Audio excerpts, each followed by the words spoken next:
अस्सलामुअलैकुम वरहमतुल्लाहि वबरकातहू। विषय मराठी संयुक्त सुगम भारती इयत्ता 8वी।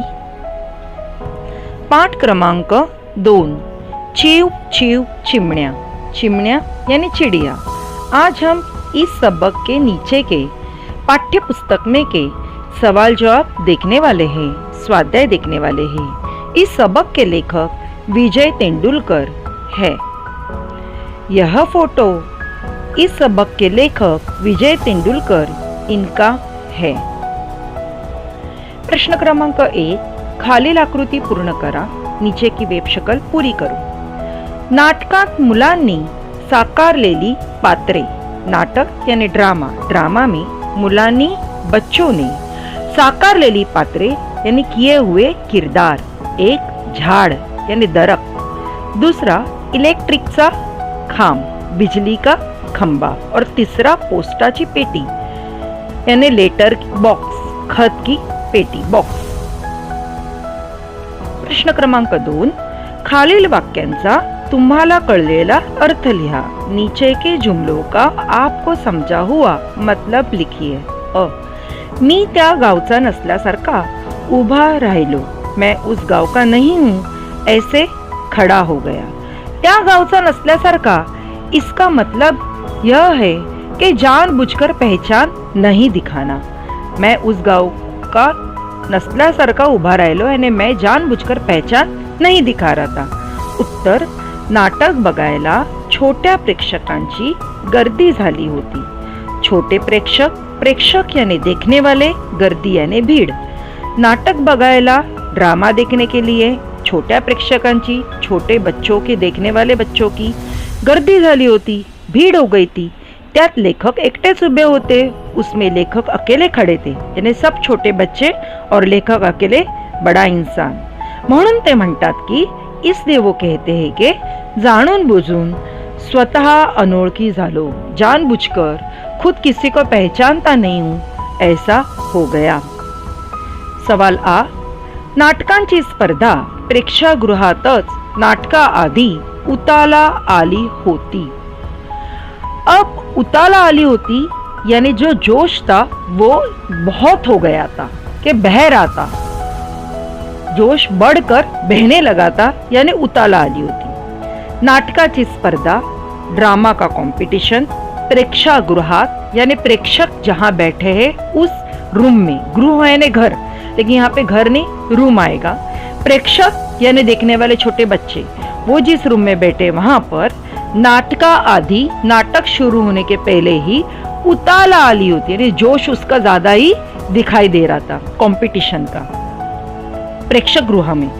उत्तर, नाटक शुरू होण्यापूर्वी, नाटक शुरू होने के पहले लहान मुले, छोटे बच्चे प्रेक्षागृहात देखने के रूम में एकमेकांची खोडी काढत होते, एक दूसरे की खोडी निकाल रहे थे, मस्ती कर रहे थे, शरारत कर रहे थे, एक दूसरे को तकलीफ दे रहे थे, चिढ़ा रहे थे, मजाक उड़ा रहे थे। वह एकमेकांच्या शाळेचे उणे धुणे काढत होते। उणे धुणे निकालना यानी गलतियां निकालना, चुका काढणे, एक दूसरे के स्कूल की गलतियां निकाल रहे थे। त्यामुळे प्रेक्षागृहातच नाटकांची स्पर्धा चालली आहे असे वाटत होते। इस वजह से देखने के रूम में ही ड्रामा का कंपटीशन, नाटक का कंपटीशन चल रहा है, ऐसे लग रहा था। प्रश्न क्रमांक 3। कारणे लिहा। अ, छोट्या मैत्रिणीचे आई बाबा तिचे नाटक बघायला गेले नाहीत। छोटे सहेली के अम्मी अब्बा उसका नाटक देखने के लिए गए नहीं। कारण क्योंकि आईला वेळ नव्हता, माँ को समय नहीं था, आणि बाबांना छोट्या मुलांची नाटके आवडत नव्हती, और पिताजी को छोटे बच्चों के नाटक पसंद नहीं थे। आ, दंग्याला तात्पुरता उतार पडला। मस्ती को थोड़े देर के लिए मस्ती कम हो गई। उतार पडला यानी थोड़ी देर के लिए शांत हो गए सब लोग।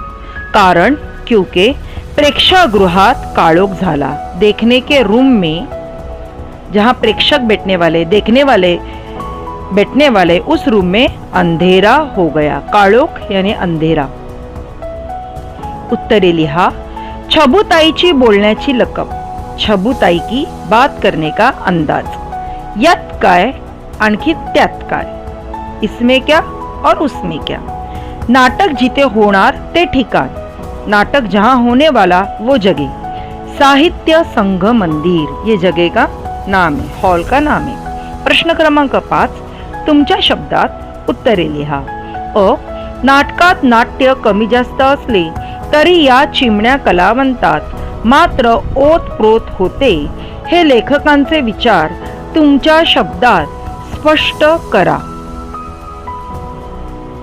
नाटक में ड्रामा कम ज्यादा रहा तो भी छोटे से जो कलावंत थे उनमें लेकिन बहुत कुछ ड्रामा था, एक्टिंग थी, और ये लेखक के ख्यालात आप अपने अल्फाजों में जाहिर करो, ऐसे कहा है। लहान लहान मुले फार तन्मयतेने आपला अभिनय साकारत होते। छोटे छोटे बच्चे बहुत दिल लगाकर अपना एक्टिंग जो है वो कर रहे थे। चुकता माकत का होईना त्यांचे नृत्याचे आविर्भाव व गोजिऱ्या गळ्यातून उमटणारे सूर प्रामाणिक होते। गलत होते कभी सही करते हुए, लेकिन उनके डांस के जो हाव भाव थे और छोटे से गले में से निकलने वाले जो सूर थे वो प्रामाणिक थे, ईमानदार थे। वेगवेगळे सोंगे घेतलेल्या मुलांना रंगमंचावर पाहणे विलोभनीय होते। अलग अलग रूप लेने वाले, अक्स लेने वाले बच्चों को स्टेज पर देखना दिल लुभाने जैसा था। अभिनय करताना ती चिमुकले मुले न घाबरता नाटक करत होती। एक्टिंग करते समय वो छोटे से बच्चे बगैर डरे ड्रामा कर रहे थे। सगळ्यांचे पाठांतर चोख होते, सभी का बराबर से याद था। म्हणून लेखक म्हणतात की, इसलिए लेखक कहते हैं कि नाटकात नाट्य कमी जास्त असले तरी या चिमण्या कलावंतात ते नाट्य ओतप्रोत भरभरून होते। भले ही बच्चों में नाटक ड्रामा कम ज्यादा रहा तो भी ये छोटे बच्चों में, कलाकारों में ड्रामा भरा हुआ था।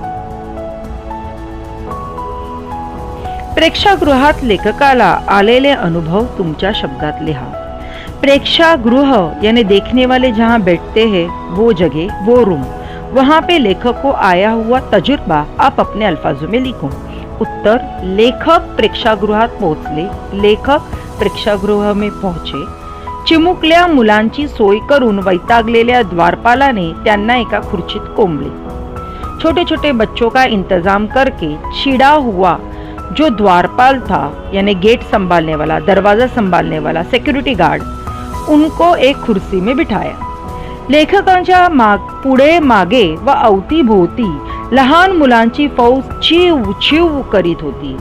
लेखक के आगे पीछे आस पास छोटे बच्चों की सेना चिव चिव कर रही थी, बड़बड़ कर रही थी, बहुत आवाज कर रही थी, एकमेकांच्या खोड्या काढत होती, एक दूसरे को तकलीफ दे रहे थे, एकमेकांना चिमटे घेत होते, एक दूसरे को चिमटा ले रहे थे, उणे धुडे काढत होती, एक दूसरे की गलतियां निकाल रहे थे, मस्करी कर रहे थे, मजाक उड़ा रहे थे।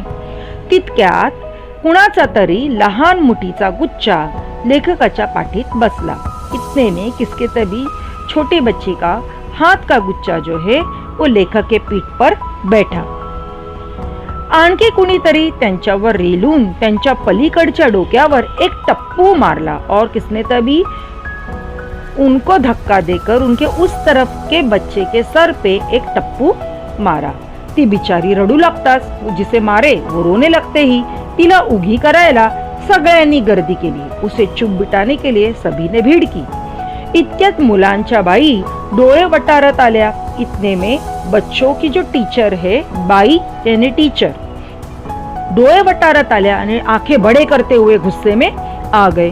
वह मुलावर रागवल्या और बच्चों पर डांटे। मुले गप्प बसली, बच्चे चुपचाप हो गए। इतक्यात लेखकाच्या मांडीवर हात रोवून एका मुलीने दुसऱ्या हाताने अलीकडच्या मुलीच्या डोक्यात टप्पू मारला।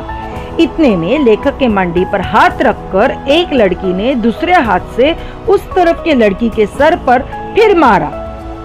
तेवढ्यात प्रेक्षागृहात काळोख झाला। इतने में देखने के रूम में अंधेरा हो गया। वह नाटक शुरू झाले और नाटक शुरू हो गया। दंग्यास तात्पुरता उतार आला। मस्ती करने का तब तक के लिए शांत हो गए सब लोग। इस तरह से हमारा यह पाठ क्रमांक 2 चिव चिव चिमण्या लेखक विजय तेंदुलकर ने लिखा हुआ सबक स्वाध्याय के साथ कंप्लीट हो गया। शुक्रिया, धन्यवाद।